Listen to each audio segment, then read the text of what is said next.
కీర్తిశేషులు శ్రీమతి ఉమాదేవి గోగినేని గారికి, కీర్తిశేషులు శ్రీ శ్రీనివాసరావు గోగినేని గారికి, కీర్తిశేషులు శ్రీ ఏడుపుగంటి హనుమంతరావు గారికి నివాళులు శ్రద్ధాంజలి ఘటిస్తూ వారి పవిత్ర ఆత్మలకు శాంతికలం కోరుకుంటూ వారికి స్వర్గవాప్చందని మనసారా కోరుకుంటూ నమస్సుమాంజలి. మా హృదయ ఫలకాలపై చెక్కిన సజీవ శిల్పం మీ రూపం, అనురాగానికి చిరునామా మీ హృదయం, మీరు వేసిన అడుగు ఆదర్శం, నడిచిన దారి సదాశయం, చేరిన ప్రతిగమ్య స్ఫూర్తి శిఖరం, మీరే మాకు మార్గదర్శి.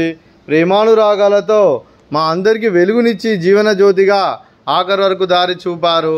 అలసి సొలసిపోయి విశ్రమించిన మీ పాదాలకు మా ఉదయపూర్వక నివాళులర్పిస్తూ మీ పవిత్ర ఆత్మకు శాంతికలం కోరుకుంటూ స్వర్గబాబు చంద్ర మనసారా కోరుకుంటూ నమస్సుమాంజలి. గోగినేని ఉమాదేవి, గోగినేని శ్రీనివాసరావు, ఇరుపుగంటి హనుమంతరావు గారి జ్ఞాపకార్థం అన్నదాత. ఉమాదేవి జోగినేని గారు, శ్రీనివాసరావు జోగినేని గారు, ఏడుపుగంటి హనుమంతరావు జోగినేని గారు జ్ఞాపకార్థము వాళ్ళ కూతురు మాకు ఫుడ్ పెట్టించారు. Thank you madam, thank you so much.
सुखी बाबा, सुखी बाबा, सुखी बाबा, सुखी बाबा.